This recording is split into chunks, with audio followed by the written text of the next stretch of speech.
মোহাম্মদ ভাই, বিকাশের অফিসে আমি ফোন দিছি, ওরা বলছে যে এখনো অ্যাকাউন্টে জমা হয় নাই। আর সাধারণত রেমিটেন্সের ক্ষেত্রে দেখা যায় আপনার ওরা দ্রুত রিলিজ করে দেয়। তো আমার মনে হয় আপনার ওইখানে একটু খোঁজ নেন যে সেন্ডটা হয়েছে নাকি আসলে। হ্যাঁ, আসসালামু আলাইকুম নূর ভাই। ভাই, আপনি যেহেতু সেন্ডার, আপনার অ্যাক্সেসটা বেশি থাকবে। তো আপনি প্রয়োজনে যদি না হয়ে থাকে তাহলে চাইলে উপরের যে ডাচ বাংলা ব্যাংকের অ্যাকাউন্টটা দিলাম ওইটাতেও একটু পাঠাতে পারেন। আমাদের তো কালকেই প্রোগ্রাম, টাকা পয়সা তো কালকেই লাগছিল, আপনি একটু দেখেন।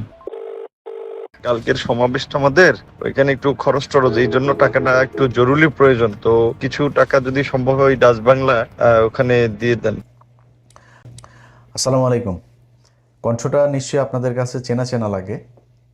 এই বিষয়টা আজকে এইভাবে আনতে চাইনি। এটা আনার কারণ হচ্ছে ওর কিছু ছোট লোকই গতকালকে সে একটা পোস্ট করেছে, ওই তার ফেসবুকে গিয়ে পোস্টটা পড়ে আসলে তারপরে দেখবেন। সে হলো নবাব সিরাজউদ্দৌলার উত্তরসূরি, তার বংশেরই লোক। তার বাপের বিশাল জমিদারি আছে। হ্যাঁ, ওর বাপ থাকতে হইলো বাউফলে, সেই কালাইয়া থেকে তারপরে ওইখানে থাকতে পারেনি, চলে গেছে আপনার একদম চরের মধ্যে। ওই আছে না আপনার খাস জমি, সেই খাস জমিতে সেখানেই বড় হয়েছে, সেখানেই থাকে, সেইখানেই তার বাড়ি। এখন সে শ্বশুর বাড়িতে টাকা পয়সা দিয়া টিয়া বিকাশে টাকা টুকা দিয়া ঘরটর করেছে। আর কোথায় কি করেছে, কাতারে ব্যবসা, দুবাইতে ব্যবসা, ভাইদেরকে রেন্টে কারের ব্যবসা করে দিয়েছে, কালিয়া করে তার রেন্টে কারের অফিস আছে, বিশাল এলাহি কারবার। তো সে এখন বিশাল আকারের মানে পয়সাওয়ালা এক বাপের বেটা। মানে ভাবটা এরকম, জন্মগতভাবেই সোনার চামচ মুখে নিয়ে তারপরে সে বড় হয়েছে, তার টাকা পয়সার কখনো কোনো সমস্যা ছিল না। আমাদের ভিক্ষার টাকা তোর পকেটের মধ্যে। সে কালকে পোস্টে লিখেছে, আমরা এখানে আমি কাজ করে খাই, কামলা দিয়া খাই না, তুচ্ছ তাচ্ছিল্য করে। ভাই বেটা, কামলা দিয়া না, আমেরিকায় মানে যত ধরনের কষ্ট আছে সব কষ্ট করে তারপরে স্ট্রাগল করে তারপরে দেশের জন্য কাজ করেছি। সেই টাকা, সেই কষ্টের টাকা তোরে পাঠাইছি, তোরা আবার সেই টাকা নিয়ে জালিয়াতি করছিস। আমার কথা না, ওর দলের লোকজন তারা বলেছে। প্রতি মাসে প্রবাসীরা এই চাঁদাটা দেয়, আমাদের একটা রিসিপ্ট পাওয়ার কথা, কিন্তু আমরা এই রিসিপ্টটা পাই না। প্রতি মাসে আমরা রিসিপ্টের জন্য এই আলোচনা হয়, অর্থ কমিটির হিসাব নিয়ে আলোচনা হয়, কিন্তু অর্থ কমিটি কোনো মাসেই স্বচ্ছ একটা হিসাব আজ পর্যন্ত দাঁড় করতে পারে নাই। এই বক্তব্যর পরে আবার যখন এই দলের ভেতরে এই গ্যাঞ্জাম শুরু হওয়ার পরে সে একটা টক শোতে গিয়েছিল, ওই যে খালিদ মহিউদ্দিনের। সেই টক শোতে যাওয়ার পর তার এই প্রশ্ন করা হয়েছে যে আপনি টাকা পয়সা হিসাব দেন না, আপনি ইচ্ছামতো বিকাশের টাকা টুকা নিয়ে সব ভাঙেন।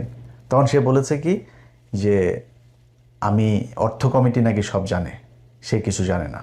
আপনি প্রবাস থেকে কি পরিমাণ টাকা পেয়েছেন গণ অধিকার পরিষদের জন্য? সেটি আমাদের অর্থ কমিটি এবং অডিট কমিটি বলতে পারবে, কারণ এটা তো আমি জানি না, অর্থ কমিটি এবং অডিট কমিটি বলতে পারবে।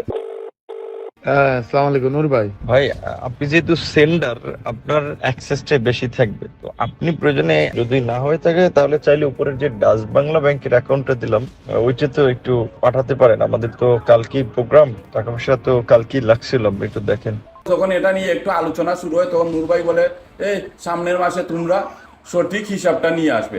এখানেই আলোচনা থামিয়ে দেওয়া হয়, তারপর থেকে আলোচনাটা আগায় না। এইভাবেই অর্থ কমিটি চলতেছে, কোনো স্বচ্ছতা অর্থ কমিটির আজ পর্যন্ত এই 1.5 বছরে আমরা সঠিক হিসাব পাই নাই।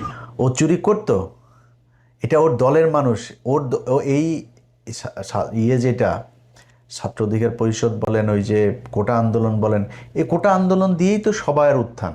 আপনি আসিফ বলেন, নাহিদ বলেন, ওই ওর আশপাশে যারা যে দু চারজন আছে, ওর সাথে আর কেউই নেই এখন। ও খালি রাশেদ, আর ও এর বাইরে ওর সাথে কেউ নেই। ওর শ্বশুরবাড়ি কিছু লাঠিয়াল আছে, ফুফাতো ভাই, খালাতো ভাই, চাচাতো ভাই, টাচাতো ভাই, এগুলো মিলে বরিশালের একটা গ্রুপে নিয়ে, একটা লাঠিয়াল বাহিনীরে নিয়ে ও এনে ধান্দাবাজি করে। এই ধান্দাবাজি করেই তার চলছে। এখন সে নিজের বিরাট আকারের পয়সাওয়ালা লোকজন, বিরাট আকারের মানে অনেক কিছু হয়ে গেছে তো, বুঝছেন না? ফকিন্নির পোলারে আপনি যদি নাকি টাকা পয়সা দেন, ও তো এটার গরম সহ্য করতে পারবে না।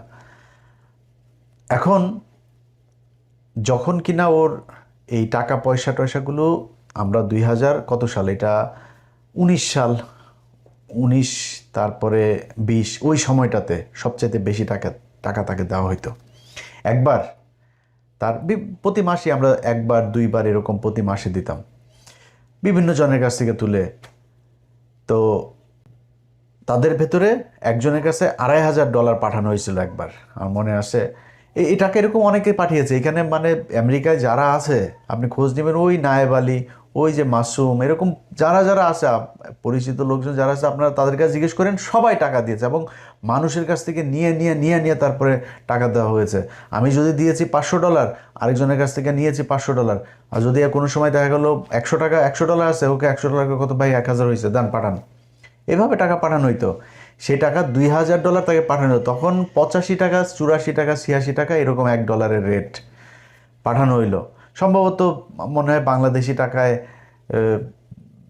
2 লাখ বা এরকম অ্যারাউন্ড এরকম কিছু, আমার মনে নাই, বাট $2,500 আমরা পাঠিয়েছিলাম, 2,500।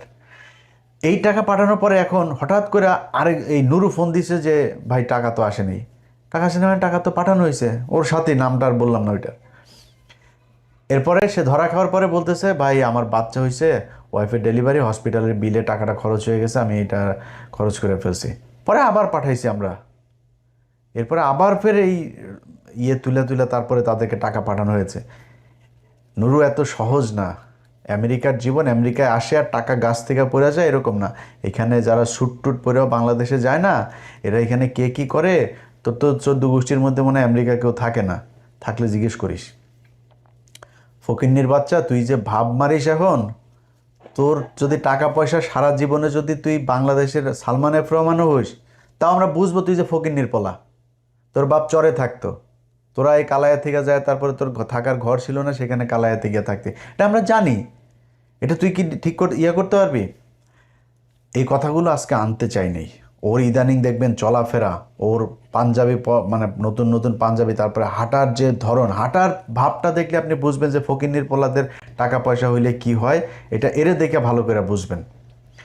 তো তার মূল কাজটা যেটা, সেটা হচ্ছে এখন যেটা হয়েছে, সে মূলত একটা ভাব ধরতে চাচ্ছে, একটা সুশীল একটা ভাব ধরতে চাচ্ছে। মাঝে মাঝে দেখবেন মবের বিরুদ্ধে কথা বলে, মব হচ্ছে এই সে এরকম কথাবার্তা বলতো, দেখতেন না? অথচ ওর এই যে কিছু ওর এই বাউফল, তারপর কি বলে কালায়া মালায় এইসবের কয়েক জায়গার গলা চিপার কিছু পোলাপানে নিয়ে ও এখানে ঢাকা শহরে মাস্তানি করেছে। এই 5 তারিখের বহুত মানুষের, আওয়ামী লীগের লোকজনের ব্যবসা প্রতিষ্ঠান, বাড়িঘর, এগুলো তো কালকে পোস্ট করেছে, আমি করেছি। ও যেই কাজগুলি ও করে, এই কাজগুলো আমার উপর দিয়ে চালিয়েছে। তুই নুরু শোন, তোর একটা কথা বলি, তোর কোনো বাপেরে যদি কোনোদিন জানতে পারিস যে ইলিয়াস কোনো ব্যবসা প্রতিষ্ঠানে কোনো কারোর কাছে যায়, তারপরে চাঁদাবাজি করছে, কারোরে তদবির করে করছে, বেটা বদলি করা তো পরের কথা, তদবির করছে কি না তুই এটা খোঁজ নিস, যায় কারোরে কোনদিন করছে কিনা। যদি একটা দেখাইতে পারিস, নিজের জুতা দিয়ে নিজের গালে লাগাবো। তুই তোর মতো মনে করিস তুই সবাই রে, সে এগুলো কালকে পোস্টে লিখেছে। প্রথম 5 তারিখের পর আন্তর্জাতিক অপরাধ ট্রাইব্যুনালের চিফ প্রসিকিউটর তাজুল ভাইরে এখন তো আপনারা সবাই পাবেন খুব সহজে।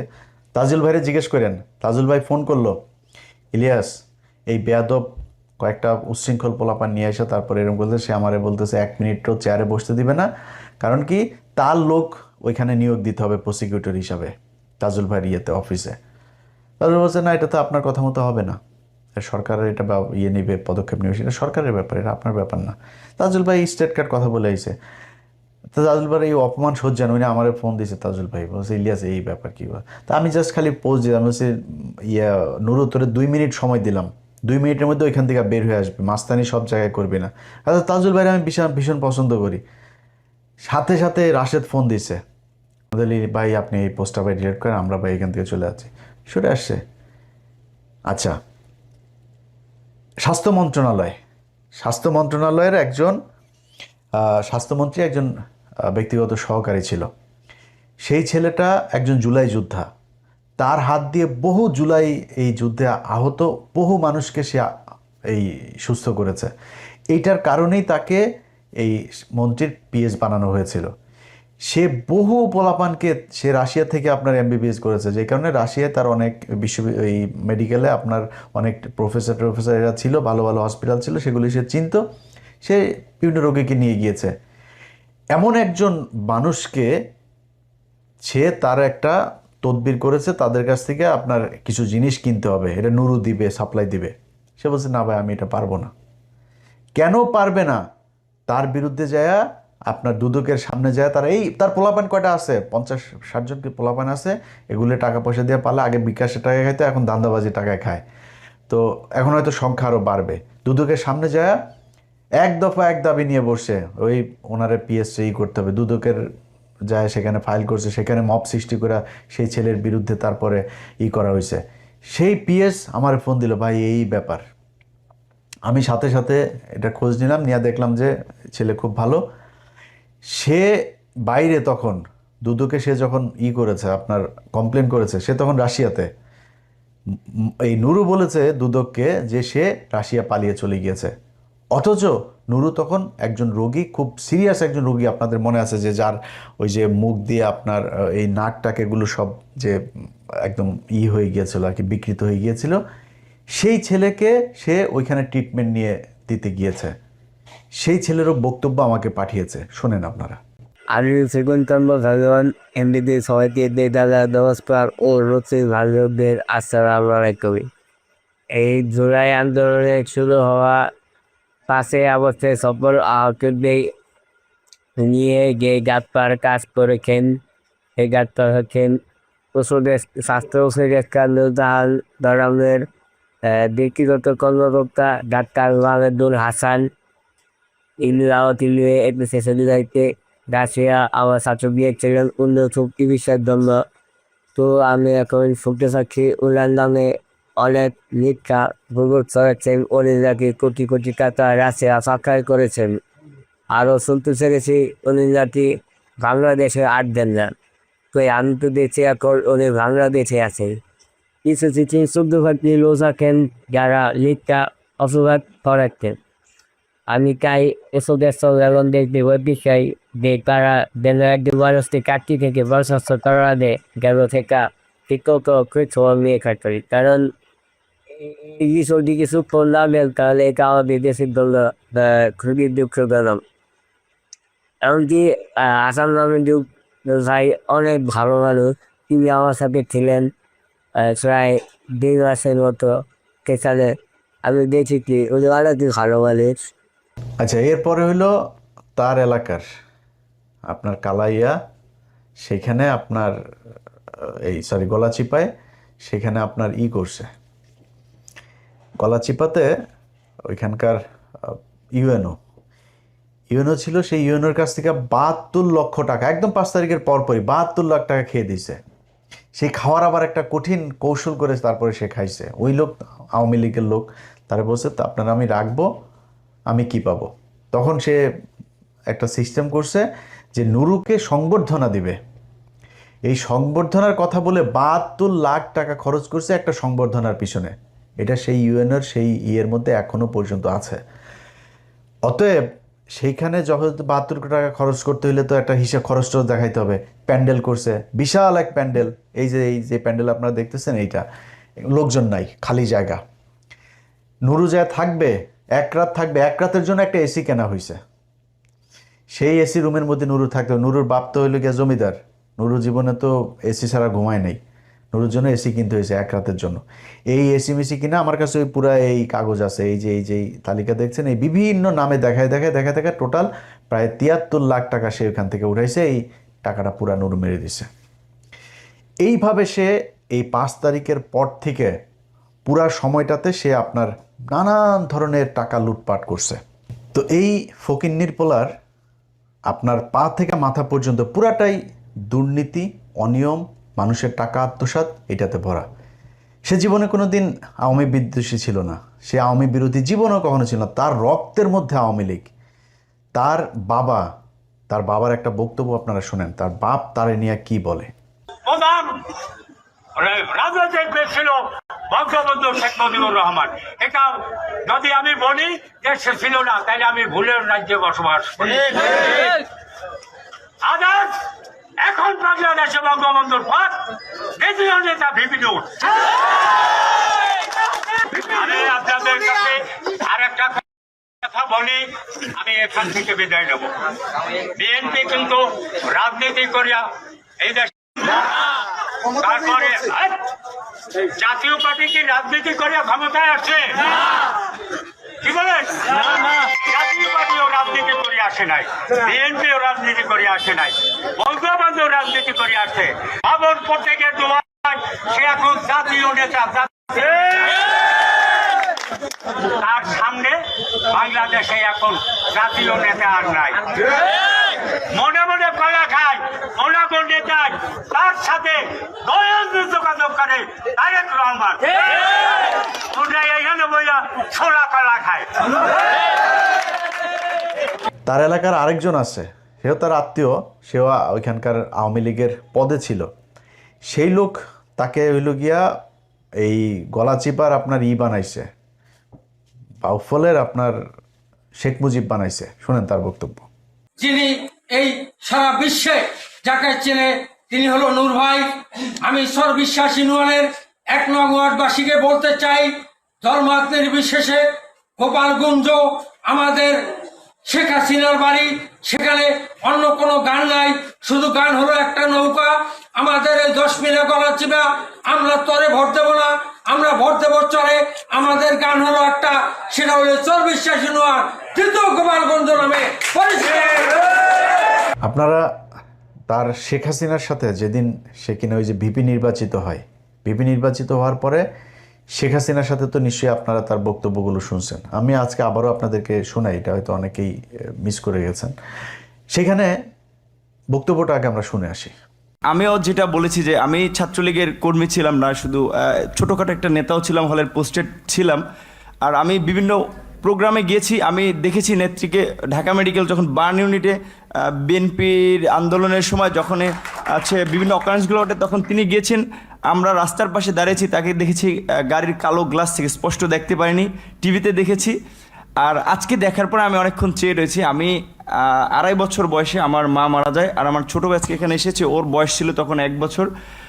আমার মায়ের এটা আমি যতটুকু মনে করতে পারি, আমি সেটা খুঁজে পেয়েছিলাম আমার প্রাইমারির একজন শিক্ষিকার মধ্যে, আমি যেই প্রাইমারিতে পড়েছি।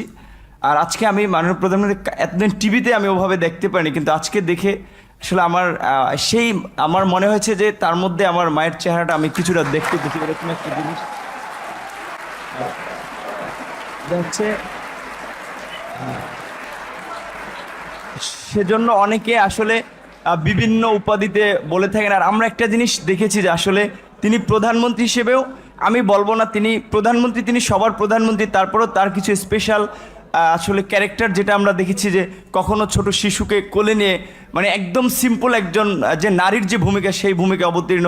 আবার যখন দেখেছি আন্দোলন সংগ্রামে মানে তার শুনেছি ওই সময়ের তার সেই মানে ছাত্র রাজনীতি থেকে উঠে এসেছে, তার কৃতিত্বের কথা আমরা শুনেছি। আর বঙ্গবন্ধুর কথা তো এটি আসলে তো শুধু আমরা না, সারা বিশ্বের মানুষ জানে। আর তার সুযোগ্য কন্যা যদিও শেখ রেহানা আপা আমরা রয়েছে, কিন্তু এটি তো আমরা মানে সবার মধ্যে সব গুণ এককভাবে থাকে না, কিন্তু আপা আমরা মনে করি যে আসলে যেটা বঙ্গবন্ধুর মধ্যে অনেকে বলে যেটা ছিল, তার পুরোটা মনে হয় যে আমাদের নেতৃত্ব পেয়েছেন।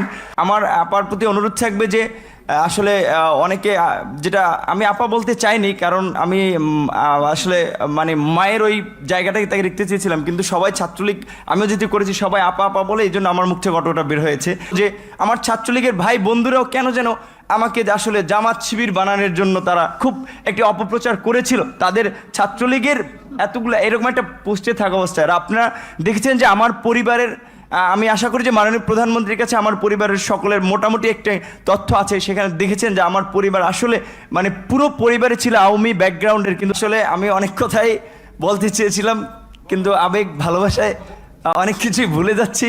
জয় বাংলা, জয় বঙ্গবন্ধু। আর আমি প্রধানমন্ত্রীর অনেকটা প্রোটোকল, এই কারণে আমি অনেকটা আমার একটু ইচ্ছা ছিল যে বঙ্গবন্ধু শেখ মুজিবুর রহমানকে কখনো তো দেখিনি, তার কথা শুনেছি।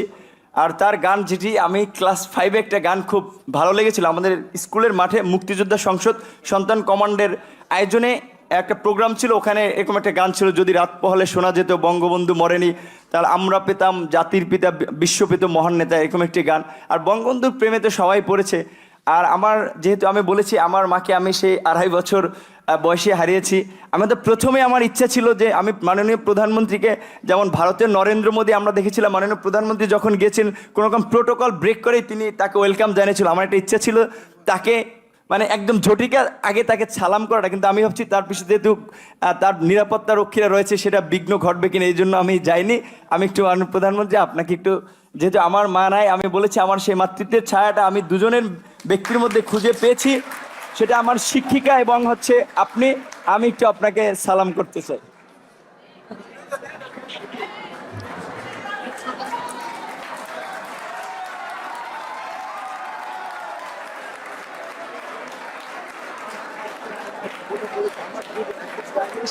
দেখেন, তাকে এই কোটা আন্দোলনের পোলাপান, এটা তো সে একা করে নাই। এই আন্দোলন যারা করছে তাদের ভেতরে অন্য যারা ছিল, ওই দিন যখন সে শেখ হাসিনার ওই প্রোগ্রামে যায়, সবাইকে নিয়ে গেছে এক গাড়িতে, আর তাকে নিয়ে গেছে আবার আরেক গাড়িতে। এটা প্রমাণও আছে। ছাত্রলীগ নেতারা ঢাকা বিশ্ববিদ্যালয়ের বাসে করে গণভবনে গেলেও ভিপি নুরুল হক ও সমাজসেবা সম্পাদক আক্তার হোসেন যান আলাদা গাড়িতে। এই আলাদা গাড়িতে নেওয়ার কারণ হচ্ছে তারে শেখ হাসিনা ওই দিনই তাকে পারচেজ করে, সে ওই দিন তার কাছে বিক্রি হয়ে যায়, এবং যেই কারণে যারা তার সাথে এতদিন আন্দোলন করছিল তারা আবার ঢাকা বিশ্ববিদ্যালয়ে পরের দিন সংবাদ সম্মেলন করে এটার অভিযোগ করে। কিন্তু আমরা মনে করি তিনি যে বক্তব্য পূর্বে দিয়েছেন এবং গতকাল যে বক্তব্য দিয়েছেন, এটি এক ধরনের মানে টোটাল আন্দোলন স্পিরিটের জন্য ক্ষতিকর বলে আমরা মনে করি। যে আন্দোলনটা যে গতিতে যাচ্ছিল এবং তার মুখের দিকে সারা দেশে ঢাকা বিশ্ববিদ্যালয়ের ছাত্র সমাজ তাকিয়েছিল, এটি ঢাকা বিশ্ববিদ্যালয়ের ছাত্র সমাজকে যথেষ্টভাবে হতাশ করেছে বলে আমরা মনে করি। তার সাথে গতকাল তিনি গণভবনে বক্তব্য দেওয়ার পরে তার সাথে আমরা এখনো মিটিংয়ে বসতে পারিনি। তার সাথে আমরা বারবার যোগাযোগ করার চেষ্টা করেছি যে আপনি যে বক্তব্যটা দিয়েছেন, এই বক্তব্য কি আপনি নিজে স্বীকার করে দিচ্ছেন, তার মানে আপনি কি চান না যে আন্দোলনটা চলুক কি চলুক না। তিনি এখনো আমাদের সামনে এটি স্পষ্ট করেননি। যেহেতু তিনি স্পষ্ট করেননি, আমরা মিডিয়ার মধ্য দিয়ে যে বক্তব্য, গণভবনে প্রধান বক্তব্য যেটি পেয়েছি, এটি যথেষ্ট সাংঘর্ষিক। এখন তিনি যদি এই বক্তব্যকে ধরে রাখেন তো নিশ্চয়ই সেটা ছাত্রদের যে স্পিরিট সেটার সাথে প্রতারণাপূর্ণ। তিনি যেটি বলেছেন যে এই একটা নির্বাচন করতে গেলে কিছু ছোটখাটো ত্রুটিপূর্ণ থাকে, আমরা প্রত্যাশা করি আগামীবার যে নির্বাচনটি হবে সেই নির্বাচনটি যথেষ্ট সুষ্ঠু হবে। আমরা মনে করি এই নির্বাচনটি, তিনি যে বক্তব্য প্রদান করছেন আর এই বক্তব্যটা যথেষ্ট সাংঘর্ষিক। আমরা প্রত্যাশা করেছিলাম তিনি যে গণভবনে গিয়েছেন, তিনি হয়তো গিয়ে এই যে পুনর্নির্বাচনের দাবিটি তিনি হয়তো ওখানেও তুলে ধরবেন, ওইটা দৃঢ়ভাবে পুনর্ব্যক্ত করবেন। কিন্তু তিনি সেটা না করবার মধ্য দিয়ে এক ধরনের, ভাই যেটা বললেন যে এক ধরনের এইটা ছাত্রদের যে স্পিরিটের সঙ্গে এক ধরনের তিনি দ্বিচারিতা করেছেন। আচ্ছা, এটা আবার দেখেন, সে একটা ব্যাখ্যা দিয়েছে যে তাকে নাকি ওই দিন নিয়ে যাওয়া হয়েছিল, মানে এই 5 তারিখের পরে সে ব্যাখ্যা দিয়েছে তাকে নাকি ওই দিন নিয়ে যাওয়া হয়েছিল, তার বাবাকে চাপ দিয়ে তারপরে নিয়ে যাওয়া হয়েছে। অথচ ওর বাপের সাথে ওর ভালো সম্পর্ক না। ওর বাপ এই 5 তারিখের পরে ওর পিছনে আসে, ওর বাপের সাথে কিন্তু ওর ভালো সম্পর্ক না। ওর বাপ ওরে দেখেও না তেমন ঠিক মতো। ওর ওই যে নানি বাড়িটারি আরও কিছু আত্মীয় স্বজন আছে, তারা ওরে দেখে। ওর বাপ আরেক জায়গায় বিয়ে করে, ওর বাপ তার মতো থাকে, ওর বাপের সাথে ওর সম্পর্ক ভালো না। অথচ তার বাপের নাকি চাপ দিয়ে তাকে নাকি ইয়ে করছে। অথচ তার যে বক্তব্য আপনারা শুনলেন, আপনার কি মনে হয় যে কোনো দিন কোনো মানুষকে চাপ দিয়ে এত স্বতঃস্ফূর্তভাবে তোরা চাপ দিয়ে নাই অনুষ্ঠানে নিয়ে যাইতে পারে? আপনাকে আমার মায়ের মতো লাগে, আপনার পায়ে ধরে মাপ চাইছে, আপনারা দেখছেন না, পায়ে ধরে সালাম করছে সে। অথচ সে